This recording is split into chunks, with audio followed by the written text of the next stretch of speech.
Joy News Prime.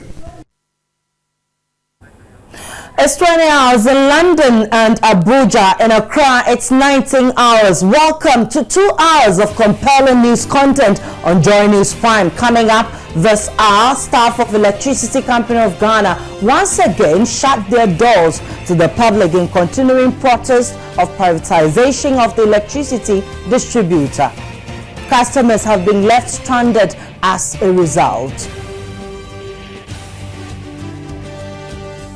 The Public Utilities Regulatory Commission is meanwhile threatening to impose punitive sanctions if ECG management fails to put in contingency measures to ensure customers are duly serviced. Also, minority in Parliament lash out at Speaker for what they describe as his overly partisan nature in dismissing the motion to probe President Mahama's acceptance of Ford vehicle as a gift from a Burkinabe contractor. And coming up in business, Transport Minister Fifi Kweti directs shipping lines cannot introduce new terminal handling charges at ports in Ghana as a local charge. My name is Aisha Ibrahim, and Joy News Prime is also available across Europe on ABN Television and DSTV and GoTV. Stay tuned.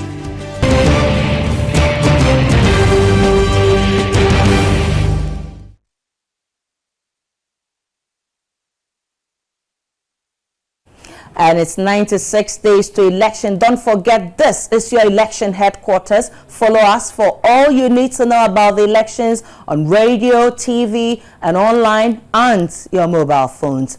And we'll update you on all you need to do. Now, let's begin with workers of the Electricity Company of Ghana on Friday, who once again shut their doors to the public in protest of the planned privatization of the state electricity distributor.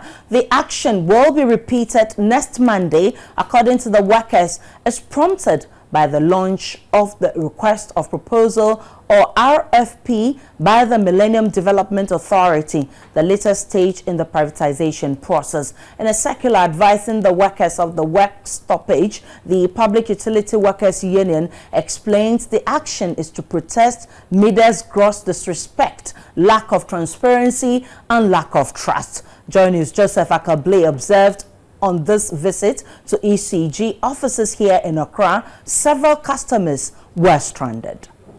The red fabric that welcomes you to the Accra East office of the Electricity Company of Ghana. Workers here are of the view that they didn't reach any consensus in that meeting with the Millennium Development Authority, and as a result of that, they are still on strike. It's not just at this office, but it's across the country. Let's go in and let's have a look at the situation here. So right at the entrance, you can see the red fabric here. Some of the workers are on the compound. We understand they are having a meeting inside the office here. So we can come in now and have a look at the place now. Once you enter the Accra East office of the company, right above there you can see another red fabric that has the inscription "Stop ECG Concession." Stop ECG Concession. The main point that the workers of the Utilities Union have been making time again, talking about the fact that they are not happy about this concession agreement that the Millennium Development Authority is fronting for government. We understand a high-powered meeting is taking place at the Assembly Hall right inside at this particular end, at this entrance. We are told a meeting of the workers is taking place over there, so we'll be waiting for them to exit. They will then talk to some of them to find out exactly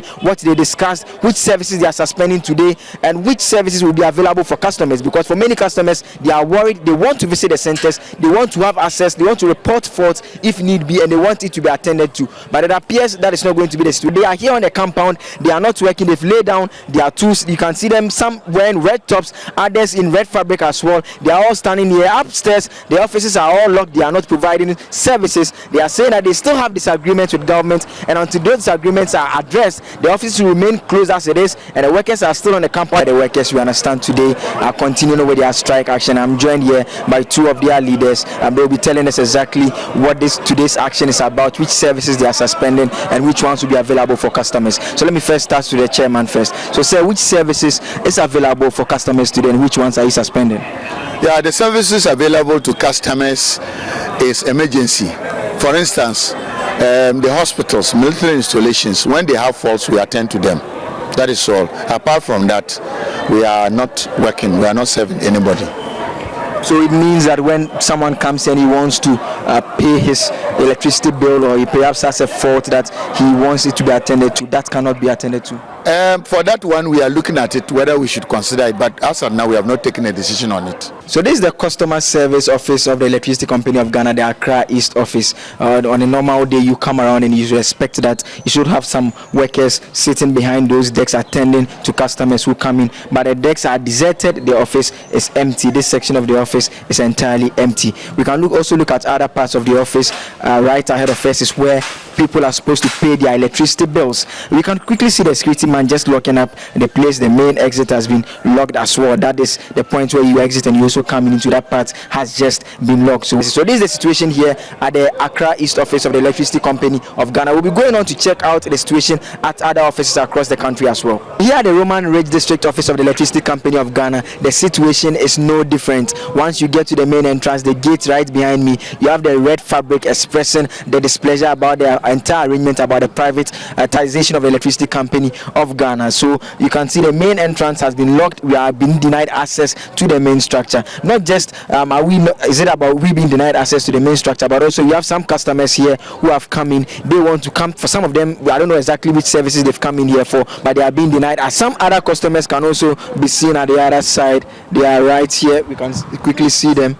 They are at the other side of the street because they are not being allowed in. The services here have been suspended as part of the strike action, so they are standing here. They are waiting patiently. They are of the view that possibly the offices will be open to enable them go in and be able to purchase their credit, but as it stands, they are not being allowed. So they are waiting patiently right in front of the office here at the Roman Ridge District office. They are hoping that maybe they will have a change of heart and allow them in. So as it stands, they are still here. They are not being allowed to purchase the credits that they want to purchase, as well as other services that they on a normal day they were expected to be provided. So they are also still stranded here. So this is the situation here at the Roman Ridge District office of the Electricity Company of Ghana. The workers are still on strike. They are still calling on government to heed to their concerns. They say they disagree with certain agreements that government has reached with the Millennium Development Authority, and they said until those concerns are addressed, they remain on strike. Joseph Akable, Joy News, Accra.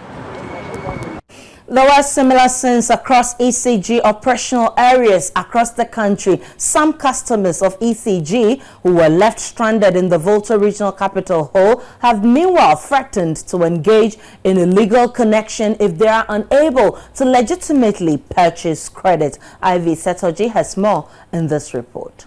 Workers of the Electricity Company of the Volta region have started a 3-day continuous demonstration against the concession of ECG.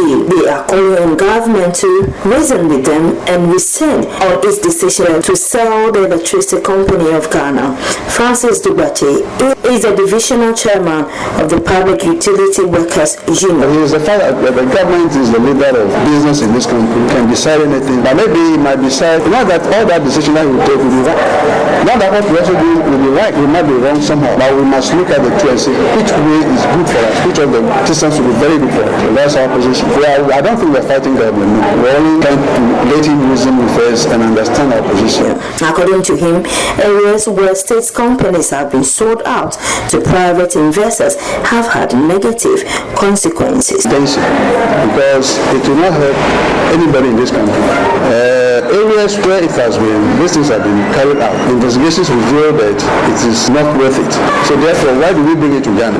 Does it mean that we don't have experts in this country to handle issues? We could still have a turnaround. A meeting between the Union of the Electricity Company of Ghana on Friday, meanwhile, ended inconclusively. Speaking on the polls, National Secretary of the Senior Staff Union, Patrick Tete Binyami, said they agreed to meet again over the issues raised, whilst apologizing to customers for the inconvenience. He justified the action, explaining it is very necessary. Mr. Binyami advised customers to visit the private electricity vending stations to buy units and take full advantage to get their problems resolved when ECG offices open on Saturday. If somebody wants to buy credit, the person can go to our private vendors. If somebody wants our services tomorrow Sunday, they can go to our services because we only took 2 days, today and Monday. So anybody who wants to use ECG operational areas to transact any business tomorrow, our people will be available to serve them. It is in the interest of Ghanaians. I would, however, take the opportunity to apologize to Ghanaians if in a way this action has affected them so much. However, we want to put things right in their own interest. So we beg of them, they should bear with us. From next week, we still go back and we'll do what is expected of us so that they can be happy and we can also be happy. After all, they are always the king. When they heard that we were going to embark on the 3-day, 3-hour demonstration, at the speed of light, they wrote to management that they have no intention of publishing the RSP last week, and that they want to meet us on Tuesday. That was last Tuesday, for us to discuss the labor issues. We met at the ministry and nothing came out of that meeting. Then just after we finished with the meeting, leader came out with a press release carried in the dailies. That was the last Wednesday. Then that same evening, they released the RFP to the prospective bidders. So the questions we are asking is that, fine, if leader wants to meet us in dialogue, why do they have to go ahead and then publish the RFP while there are issues that we have not resolved? This is why we are saying that this action on the part of leader is deemed as a gross disrespect, lack of transparency, and they cannot be trusted. These are the issues that we are raising, and somebody must hear us out. The private vending stations, however, say they are not immune to the strike by the ECG staff. They tell Joy News Joseph Akable once again they will be unable to serve their customers if they run out of the stock of units they currently have, and so will necessarily need to restock at ECG offices. Thinking the suspension of service at the Electricity Company of Ghana was going to mean good business for private vendors who provide prepaid credit, you may have got it wrong. There's a private retailer who goes by the activity and also sells the same product as well, but she tells me she has a challenge. She has decided not to speak on record, but they also have a challenge of their own, and the challenge is that they still need to purchase the credit from the Electricity Company of Ghana, and she tells me she fears they may not have enough credit for the entire day. So even though the customers are coming in, they enjoy the business, the only fear is that if they run out of the credit and they need to reload what she calls a quota from the Electricity Company of Ghana, it will mean they'll have to wait until the workers resume at those points of service as well. I'm here at the Abavana Junction where a private vendor provides prepaid credit for those who need the credits here. Mr. Emmanuel Abedu, he went to one of the ECG centers with the owner of this shop here, and he's going to tell me exactly what they observed. Sir, what did you notice when you visited the center? We were not permitted to buy credit because they were on strike. So whatever we have in the system is what is left, and that is going to affect people's access to credit because there's none to sell because they are not operating. That is the situation now. So what it means is that if you run out of credit until they resume, you can't have credit, and we can't have credit. They can't have credit to sell. So I'm sure this evening there will be a lot of queue here, and whatever we have, people will do panic buying, and once that is finished, that's the end. Well, so we just heard from Emmanuel Abedu. He visited one of the retail joints at the ECG offices with a colleague who owns this particular shop here, and he tells me that for those who are coming in, they may think that it's good business for the private vendors and it means it's an opportunity for them to make so much money, but that is not the situation. You might be rushing to the private vendor to get the prepaid credit, but the danger is that if that private vendor runs out of the credit before you get there, it means your lights will remain off if it is off, and if you have some few credits remaining on your meter, you have to manage it very well, because once it runs out and the ECG workers resume work, you don't have any joints to purchase the credit. This is the situation here at Abavana Junction. Joseph Akable, Joy News, Accra.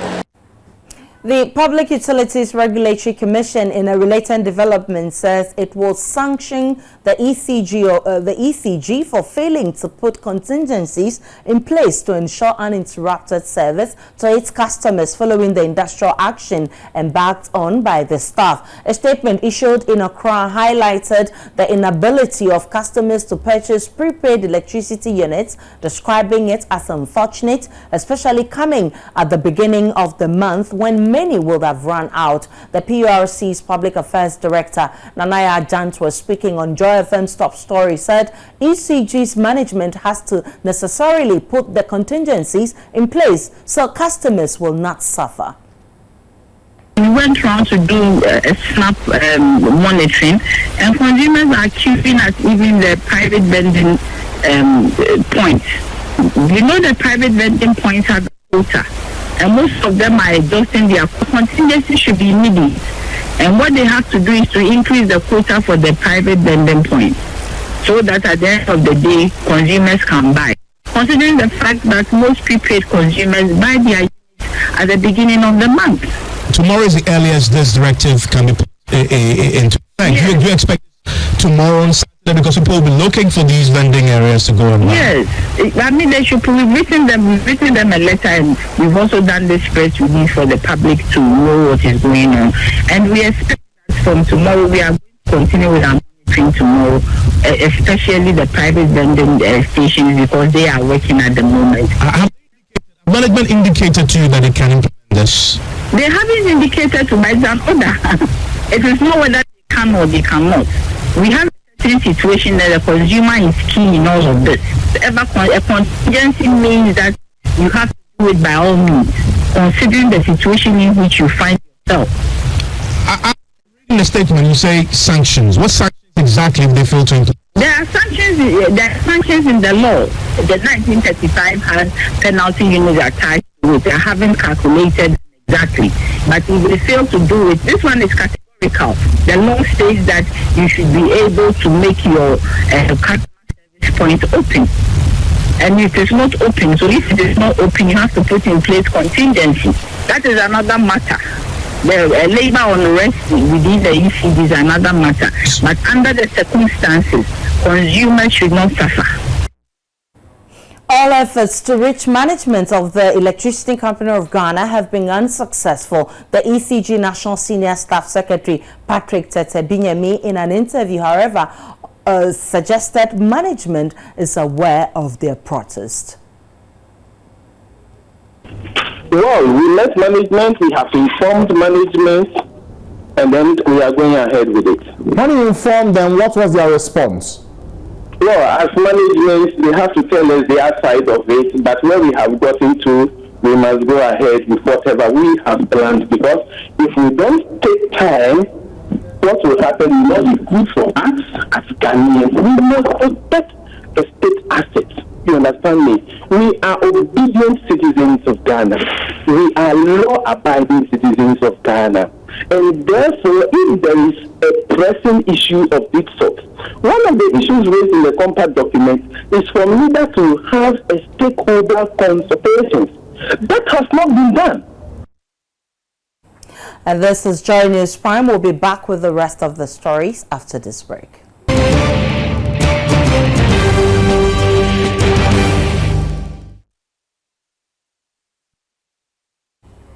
Welcome back to Joy News Prime. Now to the rest of our stories. And the minority in Parliament has lashed out at Speaker Edward Doajao for what they describe as his overly partisan nature in the conduct of parliamentary affairs. Speaking earlier on the AM show Friday, Member of Parliament for Ekwapim South and Chairman of Parliament Subsidiary Legislation Committee, Osei Bonso Amwa, described the Speaker as biased, overly partisan, and umpire who continuously puts the interests of the NDC above that of Ghanaians. He said the recent action by the Speaker to dismiss a motion for a parliamentary probe into a controversial gift to the President makes it prudent for the country to begin to consider a review of how speakers of the legislative arm of government are appointed if the House is to effectively play its role in the governance process. This constitutionally mandated body that everybody is banding around even was asked to investigate this matter. There was a report in Parliament on this matter. Here's a copy of it. Here's a report. Here's an extract of the report. Maybe I can have a copy. And open it and see whether you will find the Burkina Faso war as part of those listed as monies we have paid, foreign receipts and those things. There's a list there. They will have their way because they have the numbers. Okay. But if you are not saying that people should not even have their say, because you are the speaker, or because in your own investigation or your own research, this is what it should be. When you even go to the source of this research, it doesn't even say that. Who has this matter first? So what you're saying that if a matter comes to Parliament and a busybody or somebody decides that he wants to go to Hajj, hey, Parliament, the thing has gone to Hajj, so don't touch it. How are we going to run Parliament? What the Speaker is quoting as the Supreme Court case.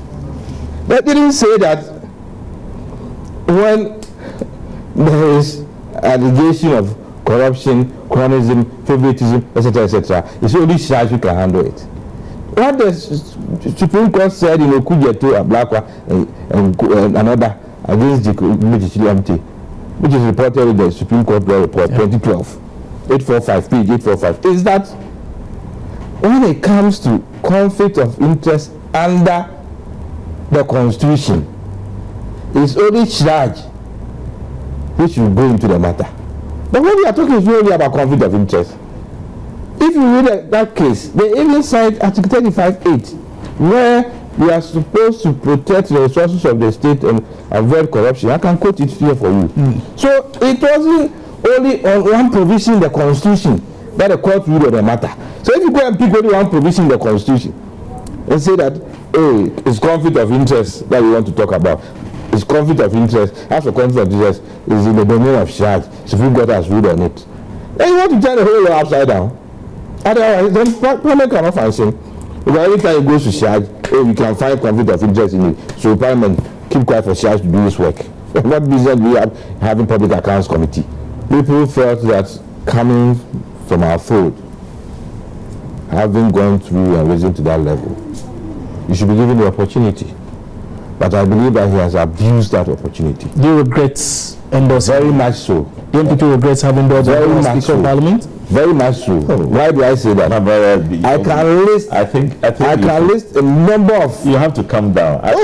This single event should not inform you about. No, it appears they are anticipating. The MPP. The window period will be pilgrims to fly into the Holy Land of Mecca is closing as the deadline fast approaches, but there are still hundreds of stranded prospective pilgrims at the Hajj village when Joy News visited Friday morning. The disenchanted will be pilgrims, numbering about 500, have accused the Hajj board for favoring faithful of the ruling NDC. Now, joining me over the telephone is the communications director of the Hajj board, Mohammed Amin Lamte. Good evening to you. Thanks for your time on Joy News Prime. Thank you very much for having me, Aisha. Amin Lamte, I'm sure you gave all prospective pilgrims an assurance of airlifting them to the Holy Land when they arrived at the village. So, what went wrong? Oh, very well. Thank you very much for having me. Good evening to your listeners. I think that definitely we would have to admit that in every process, there's no way you would go through without hitches. So what is happening now at the Hajj village, or ever since we've started, we appreciate the challenges that have come up, and we are looking forward to make an amends in our subsequent operations. Let me also make the point. The situation that we find ourselves is perennial to Hajj operations. Anybody who has been following Hajj operations over the years, it is normal.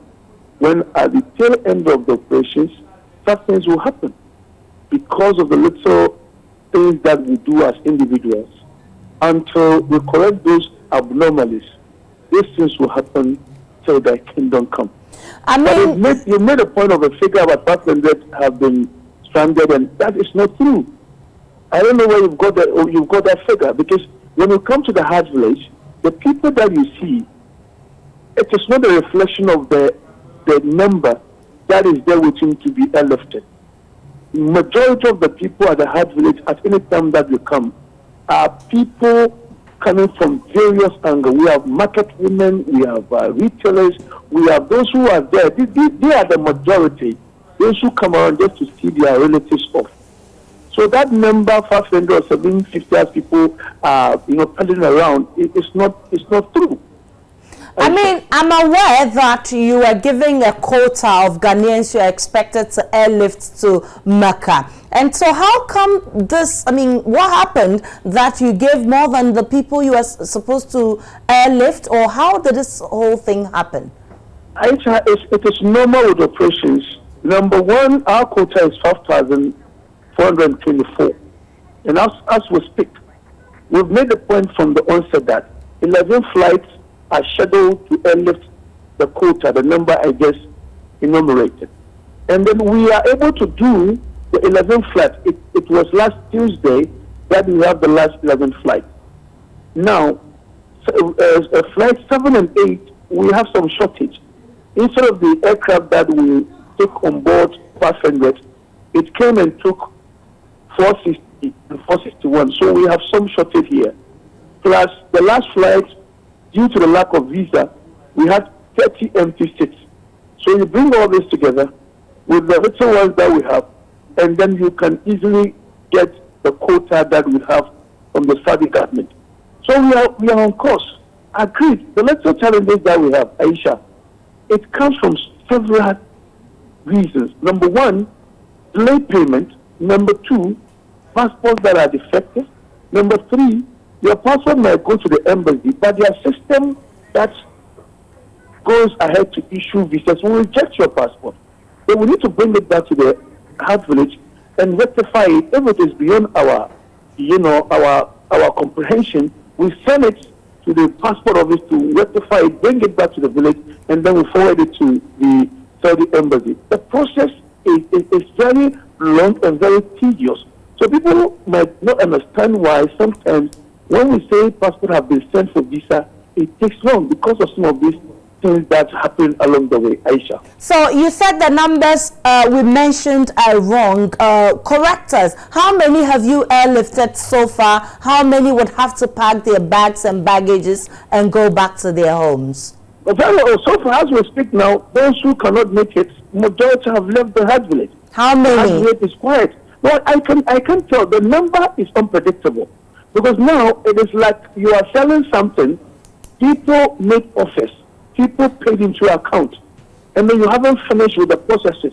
You've not finished with airlifting of the pilgrimage, or the pilgrims, I should say. How could you come out with the figure of the data of those who probably paid late, or those who paid by their passport were defective, or those who paid by couldn't present their passport due to lack of passport or what have you? Until we are done with the processes, before we can now collate all the numbers and tell you that, yes, after the exercise, these are the numbers that we have. And because for now, when I give you any number, that number will be misleading. That is why I'm really shocked to the marrow, the figures or the numbers people are buzzing around that 750 have been stranded. Some are even saying 500. Where did they get this figure? So how many people have you lifted 5,700 already? I told you that so far we have airlifted over 5,000. This could be about 5,100 and something. And our quota is 5,424. And I've given you the permutation with regards to the shortage and what have you. So our quota is 5,424. So what we are doing for the past days, so Sunday, where the flight is going to arrive for the last batch, we are collating to make sure we're going to meet our quota. That is the point I'm making. It is after that we can now say, okay, this is the quota that was given to Ghana. We've met our quota, and then the backlog that we have, these are the reasons why they couldn't make it. That is what I'm saying. As I'm saying now, we still have some passports there at the Saudi embassy still going through the process. I mean, you describe some of these hitches as normal. So how many more years are we supposed to go through this inconveniences, or what? Are we supposed to accept it as normal and live with it forever? If indeed you have been following Hajj for the past years, since 2013, all of us will agree that with the coming of the current chairman, Al-Hajj Abdul Ibrahim, we have massive improvement when it comes to smooth sailing of aircraft moving without any hitches. He has done it for the past 3-4 years. When it comes to even our luggage, we have introduced what we call universal bagging system. When it even comes to the situation where people would have confidence and trust in the hard work, we have done it. As I'm speaking now, people who think that they cannot make it and want their money back, their monies have been refunded to them. You understand? It has never happened in the history of participation. So these are the things that we are beginning to see, and we hope that in the future we're going to build on these things and be able to develop and get to the level where countries like Malaysia, countries like Malaysia, Nigeria, and others who have also gone through similar processes before they were able to get to the top of what they are doing. So we are still in the process. Hajj has really changed, drastically in this country. Now let's consider this factor. When was the last time that we talked about Hajj when it comes to flying of our pilgrims? We have to decentralize it. This year we've tested it and everybody appreciated it. So we are moving forward. I just spoke to one of the agents from Tamale. He was even telling me that because of this fact, he is very sure that their number will increase quadruple next year because it is closer to them. And then a medical officer also said that, look, with the Tamale factor, it is going to help majority of our will-be pilgrims from Tamale. It's going to help them when it comes to health, because when we go, majority of them have problem because they travel all the way from Tamale to Accra for about 76 hours.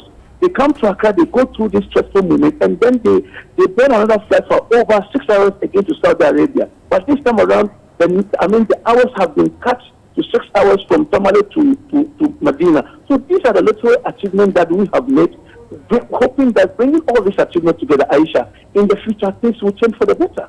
Well, many thanks to Alhaji Amin Lamte, is the Deputy Communications Director of the Hajj Board. We'll take a break on Joy News Prime. We have more after this break.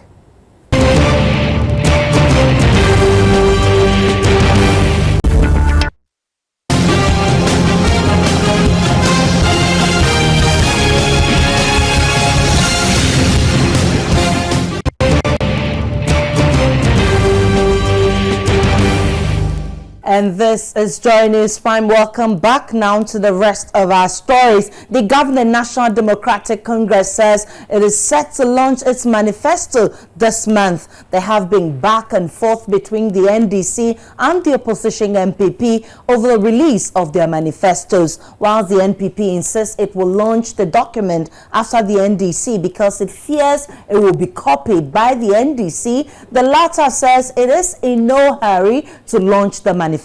But speaking on the election brief Friday, spokesperson for the NDC campaign, Joyce Bar Mokhtari, said the party's manifesto will contain key critical policies from the 2012 manifesto. We are indeed launching the manifesto for 2016 on the 17th of September. The launch will actually be taking place in the Boan region.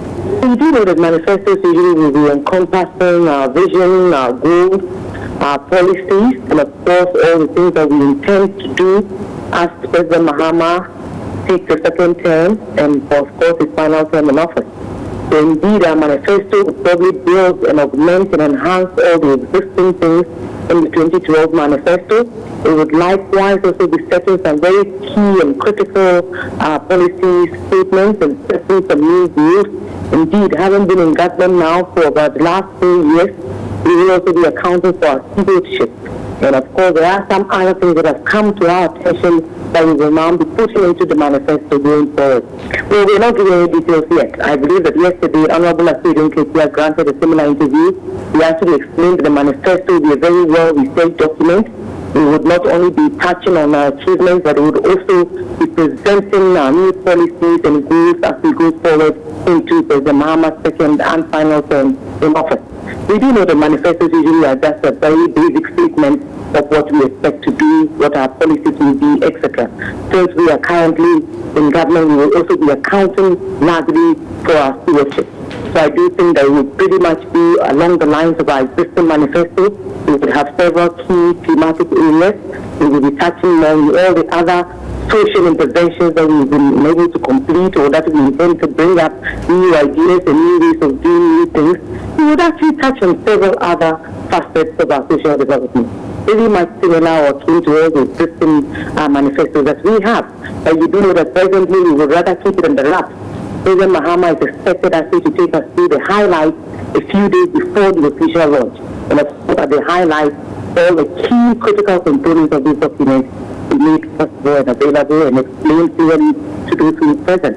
And going forward, we'll be reaching our own supporters and many other key stakeholders in the Guanahafo region, where we will be taking people through the facets of the new manifesto going into the 2016 election.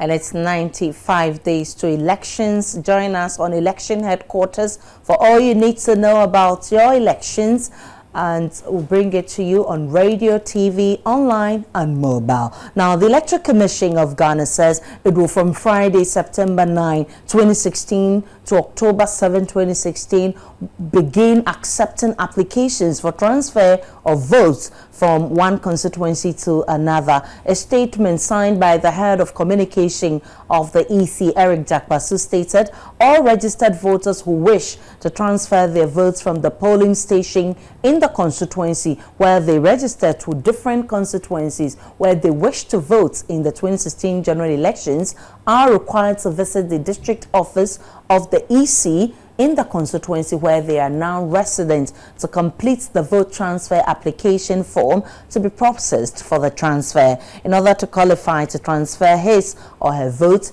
the applicant must A, be a registered voter, B, must be resident in the constituency other than that in which he or she registered for not less than 12 months, and C, should provide physical proof of his or her residence, including the residential address. If successful, the voter shall be assigned to a new polling station in his or her new constituency of residence. That's where we wrap up. You can get more on that on My Joy Online. You can get more news on My Joy Online. And before we go, let's look at stories making headlines. And staff of Electricity Company of Ghana once again shut their doors to the public in continuing protest of privatization of the electricity distributor. Customers have been left stranded as a result. I've enjoyed my 2-hour stay with you. Many thanks for watching. It's a Friday. Have fun.